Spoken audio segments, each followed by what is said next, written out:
চলে এসেছি বন্ধুরা নতুন একটা রেসিপি নিয়ে। আজকে রেসিপি বাটা মাছের ঝোল।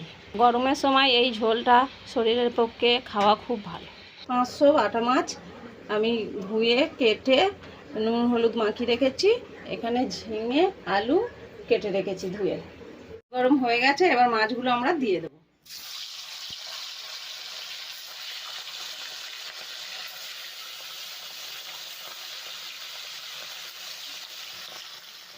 মাছ ভাজা হয়ে গেছে, এবার আমরা তুলে নেব। এই তেলে আমরা আলুগুলো ভেজে নেব।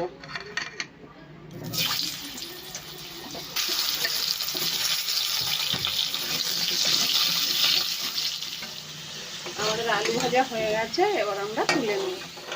একটু 5 ফোড়ন দিলাম তেলে, একটু পেঁয়াজ কাঁচা লঙ্কা হালকা করে ভেজে নেব। আমাদের এটা ভাজা ভাজা হয়ে গেছে, এবার আমি আদা বাটা দেবো।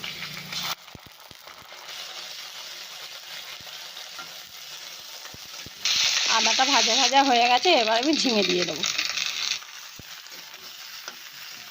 এবার আমি হালকা করে নাড়তে থাকবো, উল্টে পাল্টে। আমি ঝিঙেটা আগে ভাজিনি, কেন ঝিঙেতে জল বেরোয়, ঝিঙে ভাজা যায় না ভালো। সেই জন্যে আমি পেঁয়াজ দিয়ে আদা বাটা দিয়ে আমি ঝিঙেটা তুলে দিচ্ছি। দিয়ে দেখুন ভাজা ভাজা করে নিয়েছি। এবারে আমি মশলা দেবো।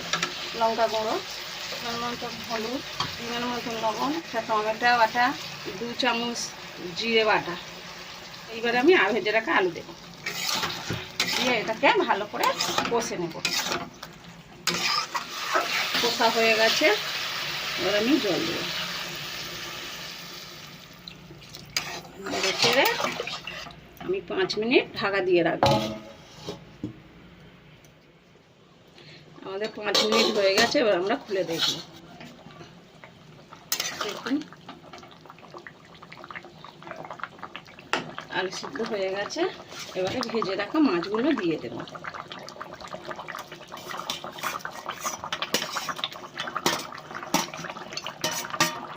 ভেজে রাখা মাছগুলো আমি দিয়ে দিলাম, দিয়ে আবারও 5 মিনিট ঢাকা দিয়ে রাখবো।